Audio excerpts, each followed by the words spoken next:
ever feel like your mind is just like running a marathon when it like never even signed up for? Yeah. That's mental stress, right? It feels like it's just a constant thing in our world today. But the good news is that we can actually train our minds to, conquer this. For sure. And find some peace, right? Yeah. So we're diving deep today into the science behind all this mental stress stuff. Okay. And how it impacts us. And most importantly, practical ways that we can regain control. Okay. Sounds good. So settle in, everyone, because we're about to give your mind the ultimate relaxation retreat. I love that. It's fascinating, we often just say I'm stressed, right? But we don't really realize what's actually happening in our bodies. Yeah. Stress is more than just a feeling. It's like a full-on physiological response. Right. Yeah, your brain is hitting the panic button. Oh, wow. It's flooding your system with cortisol. Cortisol. A stress hormone. Okay, cortisol. That sounds familiar. That's what gives us energy for like fight or flight, right? Exactly. Okay. It's so helpful in small doses. Like when you have to slam on your brakes right. to avoid an accident, or you've got a big presentation. Yeah. But imagine that fight or flight response constantly switched on. Oh, gosh. That's what chronic stress does. Okay. The cortisol just keeps building up like an overpacked backpack, putting strain on your entire system. So, how do we know if we're carrying around one of those, overloaded backpacks? What are the red flags? Well, that's where self-awareness comes in. Okay. It's like tuning into your body's warning system. Are you constantly worrying, overthinking, even little things? Yeah. Tossing and turning at night, struggling to shut off your brain. Oh, for sure. Those are all classic signs. I used to think those were just side effects of just being a busy adult. Right. But it's interesting to think about it as a signal from our bodies being like, hey, something's not right. Exactly. Okay. And it's not just mental either. Oh, really? Yeah, you might notice physical symptoms like headaches, muscle tension, even digestive issues, irritability, mood swings, all really common as that cortisol keeps affecting your emotional balance. So it really does impact us on multiple levels. Oh, yeah. Okay, so this is where I get curious about the solutions. Okay. What can we actually do to lighten that mental load? You mentioned science-backed strategies earlier. Right. So I'm all ears. Well, the good news is that there are so many practical techniques out there. Okay. And they don't require a complete life overhaul. Okay, good. Let's start with something really simple but powerful. Yeah. Deep breathing. Okay. I know you're thinking, well, I breathe all the time. Right. But it's how you breathe that makes a world of difference. Okay, I've heard about this, but never really understood the science behind it. Okay, so think of it this way. Shallow, rapid breathing. That's your body's panic mode. Slow, controlled breaths. Those signal to your nervous system to chill out, like hitting reset on that stress response. So we're tricking our body into calmness. Pretty much, yeah. I like that. There are a ton of different techniques. Yeah. But a simple one is what's called the 4-4 breath. Okay. Inhale slowly through your nose for a count of 4. Okay. Hold for 4, and then exhale slowly through your mouth for 4. Got it. Do you want to try it with me now? Okay, sure. Let's try it. Okay. Wow, I didn't even realize how tense my shoulders were. Right. That already feels so different. It's amazing how even just a few deep breaths can really shift your state. Wow. The best part is you can do this anywhere. Oh, good. Stuck in traffic, facing a scary to-do list, okay, even in a tense meeting. I like it. You've always got that. Okay. Deep breathing is officially added to my mental toolkit. I love it. What else can we do to combat this cortisol overload? Well, this one might seem obvious, but it's worth highlighting. Exercise. Okay. We all know it's good for our physical health, but it's like a superpower for stress management. Okay. Yeah. When I'm stressed, honestly, the last thing I want to do is go to the gym. I get it. I'm guessing there's more to it than just physical benefits, though, right? There is. Okay. When you exercise, your body releases endorphins, okay, which are basically natural mood boosters. So like a happy cocktail for your brain. Yeah, exactly. I like it. And plus, physical activity helps burn off that excess cortisol. Okay. So you're literally metabolizing the stress away. So it's a win-win. It is. You're not talking about training for a marathon here. No, no. Okay. Even a 20-minute walk, some stretching, dancing to your favorite music. Okay. It all makes a difference. That feels much more doable. Yeah. I've been meaning to try those online yoga classes. Yes. Maybe that's my stress-busting ticket. It could be. Okay, so we've got deep breathing for instant calm, exercise for a mood boost. What's next on our mental fitness journey? All right, now let's talk about the power of our minds. It's amazing how our thoughts can either add to the stress or help us deal with it better. Okay. This is where techniques like cognitive reframing come in. Cognitive reframing. I'm not familiar with that one. Okay, so it's basically about becoming aware of those negative thought patterns that are fueling the stress and then consciously choosing to reframe them. Got it. For example, instead of thinking, I'll never finish this project, try shifting to, okay, what's one small step I can take right now? So breaking those overwhelming thoughts into smaller, more manageable pieces. Exactly. I can see how that would feel less daunting, for sure. Yeah. And sometimes just acknowledging those negative thoughts without judgment can really help diffuse their power. Okay. That's where journaling can be so helpful. You know, I've always thought of journaling as something people do for heartbreak or big life events. How can it help with everyday stress, though? Think of it as like a brain dump. Get all those worries out of your head and onto paper. Okay. Sometimes just the act of writing them down can help you see them in a new light. Yeah. Gain perspective. Even spark some solutions. Like giving those thoughts space to breathe. Yeah. Okay. So they don't feel so crammed in our minds. So we've got reframing for changing those negative scripts, journaling for releasing them. What else can we do to tame that mental chatter? Well, there's this practice that's been getting really popular. It's called mindfulness. Okay. It's about being present in this moment Okay. rather than dwelling on the past Right. or worrying about the future. Got it. It's about cultivating a sense of awareness and acceptance for what is. That sounds lovely in theory, Yeah, but how do we actually do that? right. Especially in a world that's constantly vying for our attention. That's the challenge, isn't it? Mindfulness is not about emptying your mind or Well, stopping all thoughts, yeah. because that's impossible. It's about gently bringing your attention back to the present moment Okay. whenever your mind wanders off. Got it. So if I'm feeling overwhelmed by a deadline, Yeah. instead of spiraling into worry about the future, I can try to focus on my breath, Okay. the feeling of my feet on the ground, the Right. sounds around me. Yeah, so it's about anchoring ourselves to the present moment through our senses. Exactly. And it takes practice. I bet. Like any mental exercise, formal meditation practices are great, Okay. but you can also cultivate mindfulness in everyday life. Give me an example. How do we integrate that? Well, next time you're doing dishes, Okay. really pay attention to the feel of the warm water, Okay. the scent of the soap, Right. the sounds of the water swirling. Okay. When you're walking, notice the sensations of your feet hitting the pavement, Yeah. the breeze on your skin, the sights around you.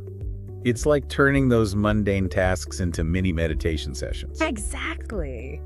I like that. You've got Okay, so we've got reframing for changing negative thoughts, journaling for releasing them, and mindfulness for anchoring ourselves in the present. Yeah. Wow, we've covered a lot. We have. What else can we do to just take care of our mental well-being? All right, it's time to shift gears Okay. and talk about what we're putting into that metaphorical backpack. Okay. Remember, sometimes it's not about carrying the load better. It's about lightening the load itself. Okay. That's where self-care comes in. Okay. I'm all about self-care. Yes, It's so important, it is. especially when we're feeling stressed. Absolutely. And it doesn't have to be these big gestures or fancy spa days. Okay. It's about those conscious choices, activities that nourish your mind, body, and soul. What are some simple self-care practices that can make a big difference? I'm always looking for ways to recharge. Think about what brings you joy Okay. and a sense of peace. Maybe curling up with a good book, Okay. listening to your favorite music, Right. taking a long bath. Yeah. Spending time in nature, catching up with a friend Yeah. who makes you laugh. It's about giving ourselves permission to slow down, disconnect, and just be. It's so easy to get caught up in doing Yes. that we forget to just be. I know. Okay. And even small acts of self-care Yeah. can have a really big effect. It's like making deposits in your mental health bank account. I love that analogy. Yeah. Okay, so self-care is officially on my to-do list, Right. which ironically is probably causing me some stress. Right. Speaking of connection and support, what role do our relationships play in this? I'm guessing they're pretty important. Absolutely. We humans are wired for connection.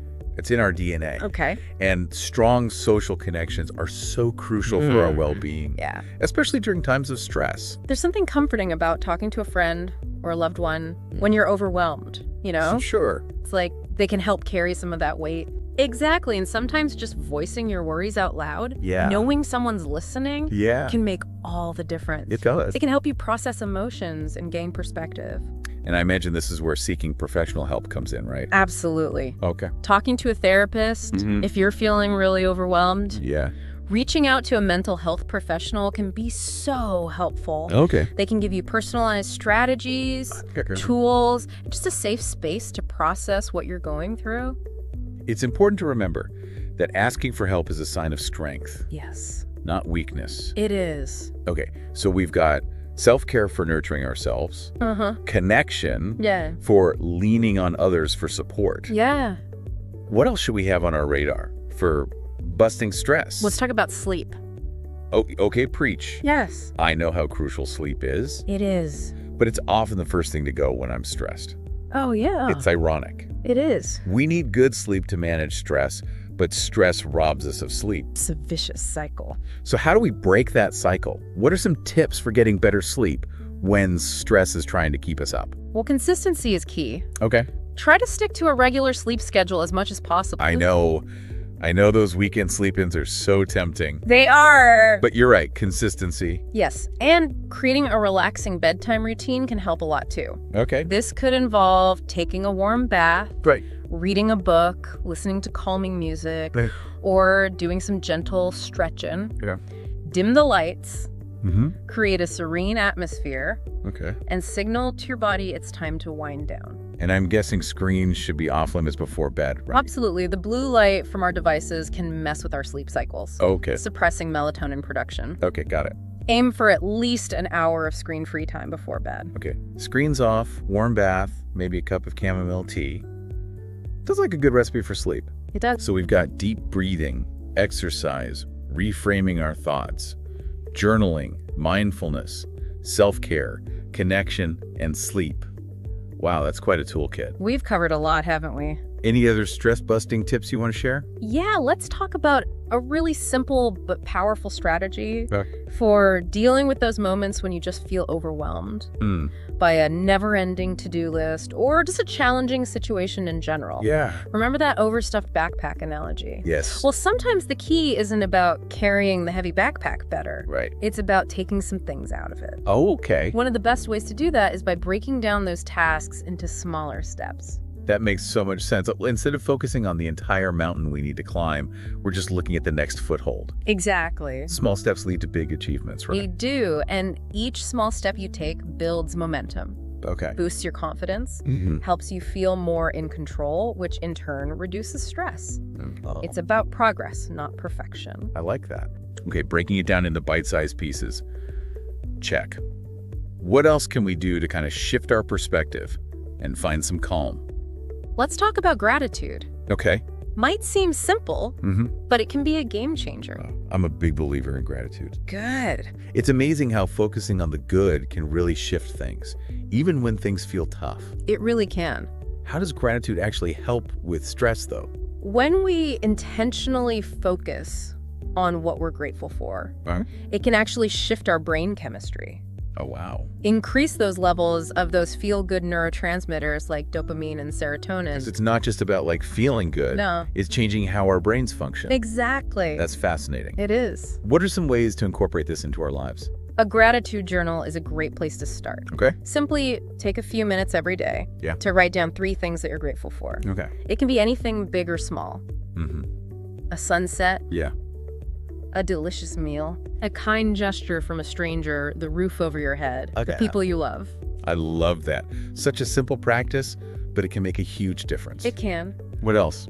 Another tip is to try and incorporate gratitude into your conversations. Okay. You know, share what you're grateful for with your friends, family, colleagues. Right. Create a ripple effect of positivity. I like it. And sometimes it's just about taking those pauses. Yes. To appreciate the little things, Absolutely. The warmth of the sun, the sound of birds, a good cup of coffee. Yeah. Those little moments can really add up. They do. Okay, ready for our final tip? Okay, hit me with it. Okay.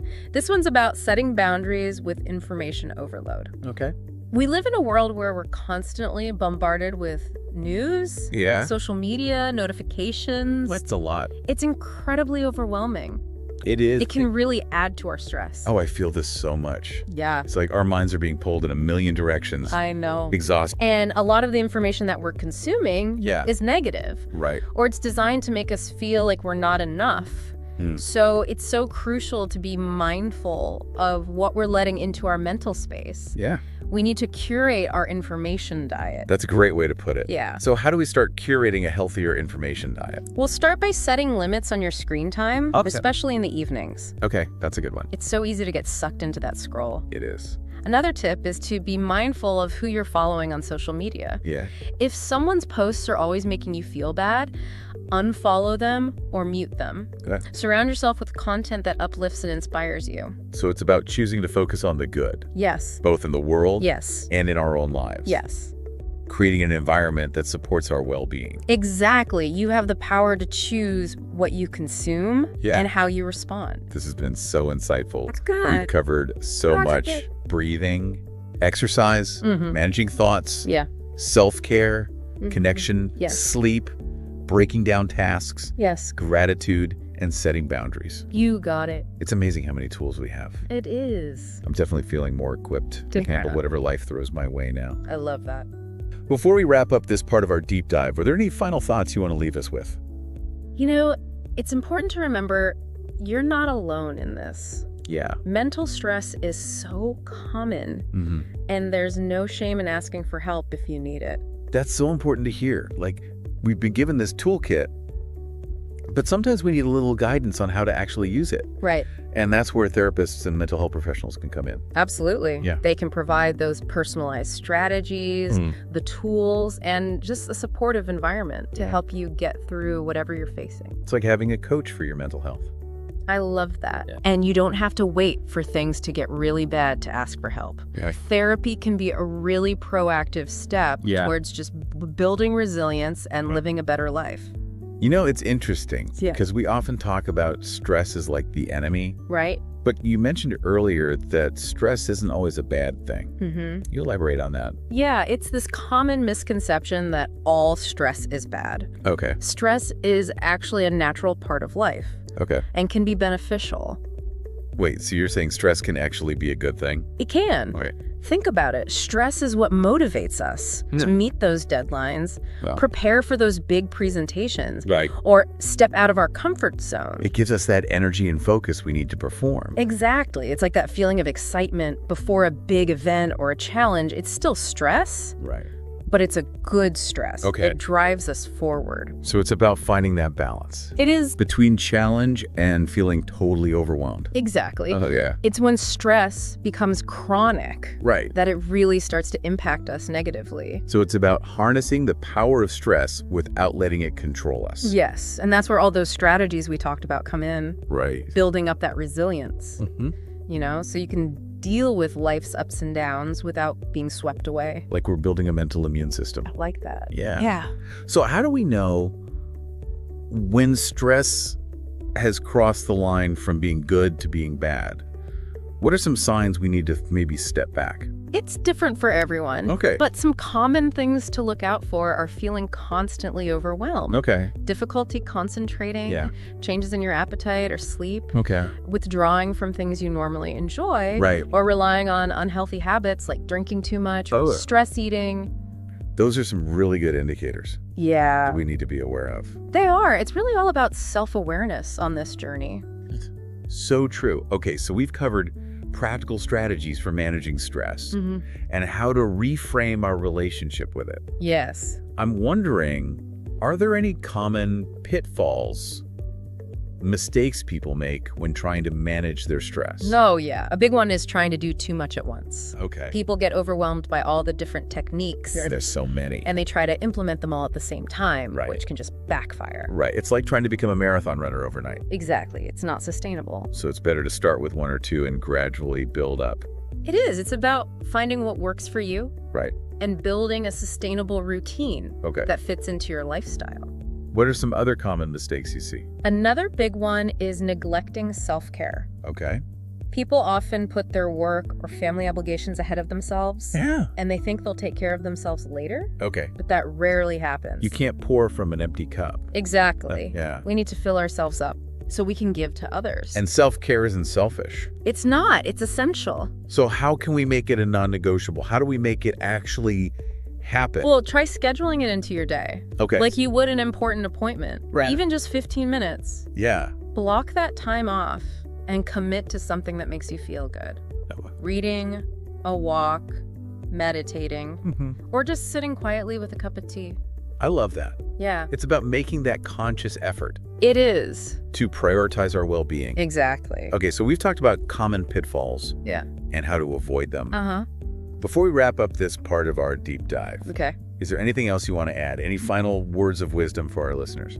I would say just remember that managing stress is a journey, not a destination. Right. There will be good days and bad days. That's so true. You'll feel like you have it figured out sometimes, Yeah. and other times it'll feel overwhelming. Yeah.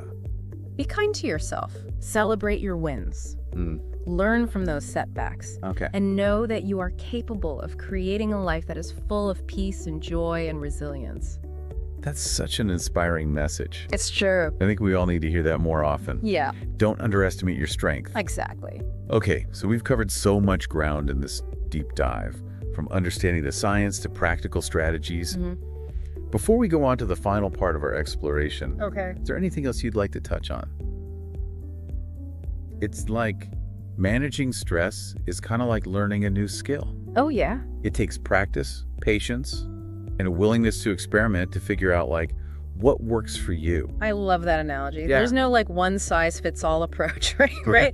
What works for one person may not work for another. Yeah. It's about finding those techniques Yeah. that really speak to you Okay. and, incorporating them into your life in a way that feels doable. And just like with any new skill, there'll be days we totally nail it Yeah. and days where we just struggle. Oh, for sure. We got to be kind to ourselves, right? Yeah. Through all of it. Oh, absolutely. Self-compassion is key. Yeah. We all have those moments when Yeah. we feel stressed or overwhelmed. Right. But the key is to have a plan, Okay. to have those tools and strategies ready to go. So it's not about avoiding stress, it's about learning to deal with it.